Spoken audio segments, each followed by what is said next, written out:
نحمدہ و نصلی علی رسول کریم صلی اللہ علیہ وسلم۔ بسم اللہ الرحمن الرحیم۔ ربی زدنی علما۔ ووٹ کی شرعی حیثیت۔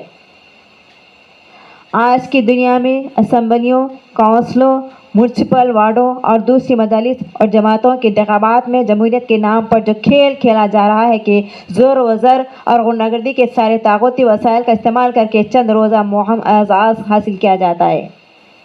اور اس کے عالم سوز نتائج ہر وقت آنکھوں کے سامنے ہیں، اور ملک و ملت کے ہمدرد و سمجھدار انسان اپنے مقدور بھر اس کی اصلاح کی فکر میں بھی ہے، لیکن عام طور پر اس کو ایک ہار جیت کا کھیل اور خالص دنیاوی دھندا سمجھ کر ووٹ لیے اور دبے جاتے ہیں۔ لیکن بڑے دیندار مسلمانوں کو بھی اس طرف توجہ نہیں ہوتی کہ یہ کھیل صرف ہماری دنیا کے نفع نقصان اور آبادی یا بربادی تک نہیں رہتا، بلکہ اس کے پیچھے کچھ طاعت اور معصیت اور گناہ و ثواب بھی ہے، جس کے اثرات اس دنیا کے بعد بھی ہمارے گلے کا ہار عذاب جہنم بنیں گے، یا پھر درجات جنت اور نجات آخرت کا سبب بنیں گے۔ اگرچہ آج کل اس اکھاڑے کے پہلوان اور اس میدان کے مرد عام طور پر وہی لوگ ہیں جو فکر آخرت اور خدا و رسول کی اطاعت و معصیت سے مطلقاً آزاد ہے، اور اس حالت میں ان کے سامنے قرآن و حدیث کے احکام پیش کرنا ایک بے معنی و عبث فعل معلوم ہوتا ہے۔ لیکن اسلام کا یہ بھی ایک معجزہ ہے کہ مسلمانوں کو پوری جماعت کبھی گمراہی میں جمع ہونے نہیں دیتی۔ ہر زمانے ہر جگہ کچھ لوگ حق پر قائم رہتے ہیں، جن کو اپنے ہر کام حلال و حرام کی فکر اور خدا اور رسول کی رضا جوئی پیش نظر رہتی ہے۔ نیز قرآن کریم کا یہ بھی ارشاد ہے کہ وَذَكِّرْ فَإِنَّ الذِّكْرَىٰ تَنفَعُ الْمُؤْمِنِينَ، یعنی آپ نصیحت کی بات کہتے رہیں، کیونکہ نصیحت مسلمانوں کو نفع دیتی رہتی ہے۔ اس لیے مناسب معلوم ہوا کہ انتخابات میں امیدواری اور ووٹ کی شرعی حیثیت اور ان کی اہمیت کو قرآن و سنت کی روح سے واضح کر دیا جائے۔ شاید کچھ بندگان خدا کو تنبیہ ہو اور کسی وقت یہ غلط کھیل صحیح بن جائے۔ کسی مجلس کی ممبری کے انتخابات کے لیے جو امیدوار کو حیثیت سے کھڑا ہو، وہ گویا پوری ملت کے سامنے دو چیزوں کا مدعی ہے۔ ایک یہ کہ وہ اس کام کی قابلیت رکھتا ہے جس کا امیدوار ہے، دوسرا یہ کہ وہ دیانت اور امانت داری سے اس کام کو انجام دے گا۔ اگر واقعی میں وہ اپنی اس دعوے میں سچا ہے، یعنی قابلیت بھی رکھتا ہے اور امانت و دیانت کے ساتھ قوم کی خدمت کے جذبے سے اس میدان میں آیا، تو اس کا یہ عمل کسی حد تک درست ہے، اور بہتر طریق اس کا یہ ہے کہ کوئی شخص خود مدعی بن کر کھڑا نہ ہو، بلکہ مسلمانوں کو کوئی جماعت اس کام کے لیے اہل سمجھ کر نامزد کر دے، اور جس شخص میں اس کام کی صلاحیت ہی نہیں، وہ اگر امیدوار ہو کر کھڑا ہو تو قوم کا غدار اور خائن ہے۔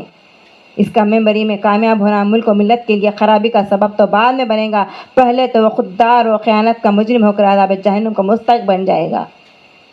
اب ہر وہ شخص جو کسی کے مجلس کی ممبری کے لیے کھڑا ہوتا ہے، اگر اس کو کچھ آخرت کی بھی فکر ہے تو اس میدان میں آنے سے پہلے خود اپنا جائزہ لے لے اور یہ سمجھ لے کہ اس ممبری سے پہلے تو اس کی ذمہ داری صرف اپنی ذات اور اپنے احوال تک محدود تھی، کیونکہ یہ بنص حدیث ہر شخص اپنے احوال کا ذمہ دار ہے، اور اب کسی مجلس کی ممبری کے بعد جتنے خلق خدا کا تعلق اس مجلس سے وابستہ ہے، ان سب کا ذمہ دار کا بوجھ اس کی گردن پر آتا ہے، اور وہ دنیا و آخرت میں اس ذمہ داری کا مسئول اور جوابدہ ہے۔ ووٹ اور ووٹری کا بارے میں کسی امیدوار ممبری کو ووٹ دینے کے عذروئے قرآن کی حدیث میں چند حدیثیں ہیں اور حیثیتیں بھی ہیں۔ ایک حیثیت شہادت کی ہے کہ کہو ووٹر جس شخص کو اپنا ووٹ دے کر رہا ہے، اس کے متعلق اس کی شہادت دے رہا ہے کہ یہ شخص اس کام کی قابلیت بھی رکھتا ہے اور دیانت اور امانت بھی، اور واقع میں اس شخص کے اندر یہ صفات نہیں ہے اور ووٹر یہ جانتے ہوئے اس کو ووٹ دیتا ہے، تو وہ ایک جھوٹی شہادت ہے جو سخت کبیرہ گناہ اور وبال دنیا و آخرت ہے۔ بخاری کی حدیث میں رسول کریم صلی اللہ علیہ وسلم نے شہادت دے کہ شہادت کاذبہ کو شرک کے ساتھ کبائر میں شمار فرمایا ہے، مشکات میں بتایا ہے، اور دوسری حدیث میں جھوٹی شہادت کو اکبر کبائرہ فرمایا ہے۔ جس حلقے میں چند امیدوار کھڑے ہوں اور وہ ووٹر کو یہ معلوم ہو کہ قابلیت اور دیانت کے اعتبار سے فلاں آدمی قابل ترجیح ہے، تو اس کو چھوڑ کر کسی دوسرے کو ووٹ دینا اس اکبر کبائرہ میں اپنے آپ کو مبتلا کرنا ہے، اور ووٹ دینے والا اپنی آخرت اور انجام کو دیکھ کر ووٹ دے، محض رسمی اور روایات یا کسی طمع و خوف کی وجہ سے اپنے آپ کو اس وبال میں مبتلا نہ کرے۔ دوسری حیثیت ووٹ کی شفاعت یعنی سفارش کی ہے کہ ووٹر اس کی نمائندگی کی سفارش کرتا ہے۔ اس سفارش کے بارے میں قرآن کریم کا یہ ارشاد ہر ووٹر کو اپنے سامنے رکھنا چاہیے۔ کہ من یشفع شفاعۃ حسنۃ یکن لہ نصیب منہا ومن یشفع شفاعۃ سیئۃ یکن لہ کفل منہا، یعنی جو شخص اچھی سفارش کرتا ہے اس میں اس کا کوئی بھی حصہ ملتا ہے، اور بری سفارش کرتا ہے تو اس کی برائی میں اس کا بھی حصہ ملتا ہے۔ ارشاد ہے قرآن کریم میں کہ ہر ووٹر کو اپنے سامنے رکھنا چاہیے جو قرآن میں بتاتا ہے، یعنی جو شخص اچھی سفارش کرتا ہے اس میں اس کو بھی حصہ ملتا ہے، اور بری سفارش کرتا ہے تو اس کی برائی میں اس کا حصہ بھی لگتا ہے۔ یہ اچھی سفارش یہی ہے کہ قابل اور دیانتدار آدمی کی سفارش کرے جو خلق خدا کے حقوق صحیح طور پر ادا کرے، اور بری سفارش یہ ہے کہ نااہل، نالائق، فاسق اور ظالم کی سفارش کر کے اس کو خلق خدا پر مسلط کرے۔ اس سے معلوم ہوا کہ ہمارے ووٹوں سے کامیاب ہونے والا امیدوار اپنے 5 سالہ دور میں جو نیک یا بد عمل کرے گا ہم بھی اس کے شریک سمجھے جائیں گے۔ ووٹ کی ایک تیسری حیثیت وکالت کی یہ ہے کہ ووٹ دینے والا اس امیدوار کو اپنا نمائندہ اور وکیل بناتا ہے، لیکن اگر یہ کفالت کسی شخص کے متعلق ہوتی ہے جس کا نفع نقصان صرف اس کی ذات کو پہنچتا ہے تو اس کا یہ خود ذمہ دار ہوتا، مگر یہاں ایسا نہیں، کیونکہ یہ وکالت ایسے حقوق کے متعلق ہے جن میں اس کے ساتھ پوری قوم شریک ہے۔ اس لیے اگر کسی نااہل کو اپنی نمائندگی کے لیے ووٹ دے کر کامیاب بنایا تو پوری قوم کے حقوق کو پامال کرنے کا گناہ بھی اس کے گردن پر رہا۔ اب خلاصہ یہ ہے کہ ہمارا ووٹ 3 حیثیتیں رکھتا ہے: ایک شہادت، دوسرے سفارش، تیسرے حقوق مشترکہ میں وکالت۔ تینوں حیثیتوں میں جس طرح نیک، صالح، قابل آدمی کو ووٹ دینا موجب ثواب عظیم ہے، اس کے ثمرات اس کو ملنے والے ہیں، اسی طرح نااہل یا غیر متدین شخص کو ووٹ دینا جھوٹی شہادت بھی ہے اور بری سفارش بھی اور ناجائز وکالت بھی، اور اس کے تباہ کن اثرات بھی اس کے نام اعمال میں لکھے جائیں گے۔ جس طرح قرآن سنت کی روح سے واضح ہوا کہ نااہل، ظالم، فاسق، غلط آدمی کو ووٹ دینا گناہ عظیم ہے، اسی طرح ایک اچھے، نیک اور قابل آدمی کو ووٹ دینا ثواب عظیم ہے، بلکہ ایک فریضہ شرعی ہے۔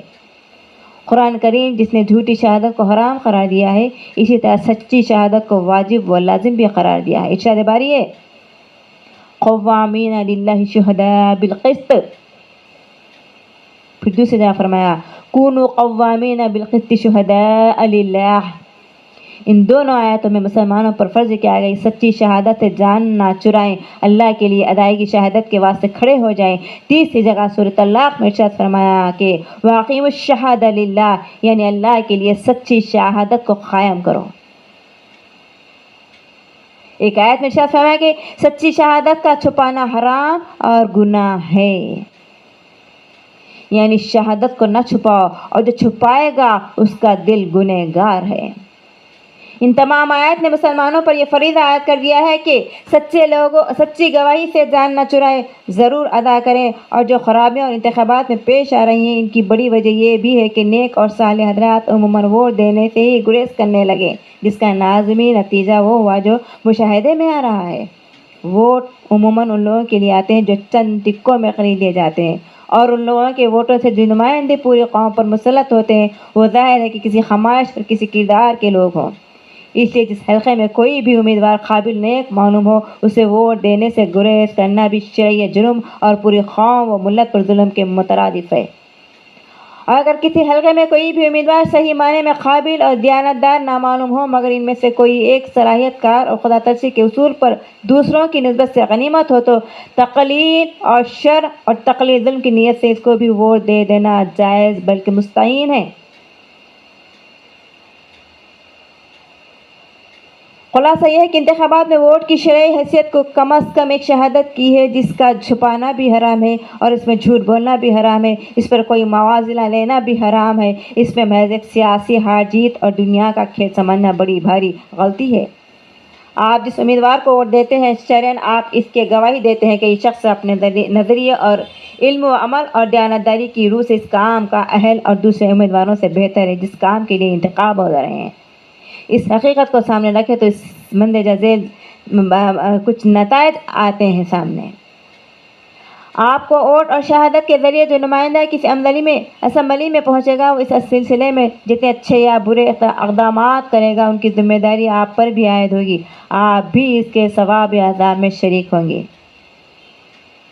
دوسرا یہ ہے کہ اس معاملے میں یہ بات خاص طور پر یاد رکھنے کی ہے کہ شخصی معاملات میں کوئی غلطی بھی ہو جائے تو اس کا اثر بھی شخصی اور محدود ہوتا ہے، ثواب و عذاب بھی محدود۔ قومی اور ملکی معاملات سے پوری قوم متاثر ہوتی ہے، اس کا ادنیٰ نقصان بھی بعض اوقات پوری قوم کی تباہی کا سبب بن جاتا ہے، اس لیے اس کا ثواب و عذاب بھی بہت بڑا ہے۔ تیسری بات یہ کہ سچی شہادت کا چھپانا ازر قرآن حرام ہے۔ آپ کے حلقہ انتخاب میں اگر کوئی صحیح نظریے کا حامل و دیانتدار نمائندہ کھڑا ہے تو اس کو ووٹ دینے میں کوتاہی کرنا گناہ کبیرہ ہے۔ چوتھی بات، جو امیدوار نظام اسلامی کے خلاف کوئی نظریہ رکھتا ہے اس کو ووٹ دینا ایک جھوٹی شہادت ہے جو گناہ کبیرہ ہے۔ پانچواں، ووٹ کو پیسوں کے موازی میں دینا بدترین قسم کی رشوت ہے اور چند ٹکوں کے خاطر اسلام اور ملک کے بغاوت ہے۔ دوسروں کو دینا سنوارنے کے لیے اپنا دین قربان کر دینا کتنے ہی مال و دولت کے بدلے میں ہو، کوئی دانش مندی نہیں ہو سکتی۔ رسول اللہ صلی اللہ علیہ وسلم نے فرمایا کہ وہ شخص سب سے زیادہ خسارے میں ہے جو دوسروں کی دنیا کے لیے اپنے دین کھو بیٹھے ہیں۔